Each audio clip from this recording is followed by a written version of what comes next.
Ciao a tutti, sono Luca, volontario dell'associazione Un Sorriso in Più. Questa volta vi porto a Roma alla scoperta della Via Appia Antica, considerata la regina delle vie dell'antica Roma. Nei pressi di Porta San Sebastiano, lungo le mura aureliane, la Via Appia Antica inizia il suo percorso. Costruita nel 312 a.C. da Appio Claudio Ceco, la Via Appia fu poi prolungata in diversi momenti verso Brindisi, divenendo il principale asse di collegamento con l'Oriente.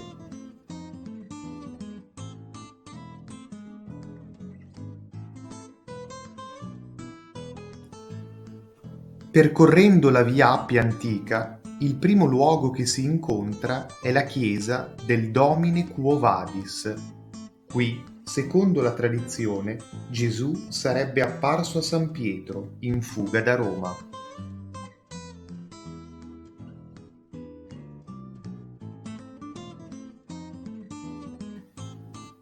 Lungo la Via Appia sorgeva anche il circo dell'imperatore Massenzio, che occupava un avvallamento naturale e che poteva contenere circa 10.000 spettatori. Vicino si trova anche il mausoleo di Romolo, eretto da Massenzio per il figlio.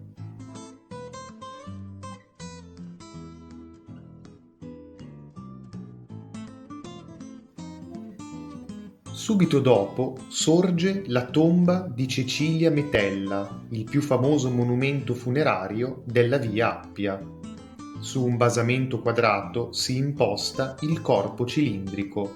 I merli risalgono invece al Medioevo, quando il sepolcro divenne il torrione di un castello fortificato.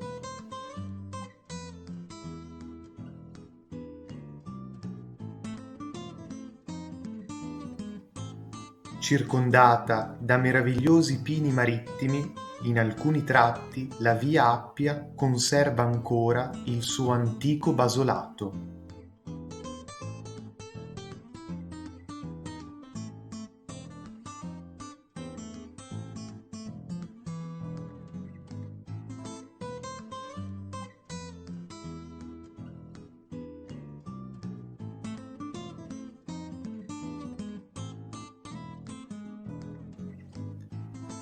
Proseguendo lungo la Via Appia Antica si incontra la Villa dei Quintili, un enorme complesso appartenuto prima alla famiglia dei Quintili e poi a Commodo.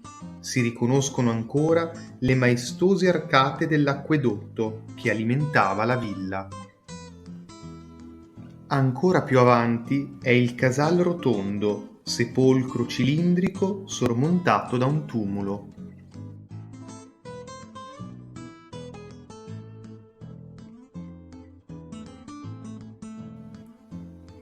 Oltrepassato il grande raccordo anulare, si giunge, dopo alcuni sepolcri di vario tipo, a quello detto di Berretta del Prete, per la forma assunta nel Medioevo dopo la trasformazione in chiesa.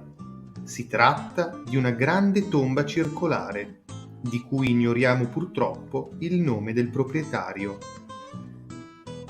Il viaggio a Roma, alla scoperta della Via Appia Antica, tra meravigliosi paesaggi, termina qui. Un saluto da Luca e al prossimo viaggio!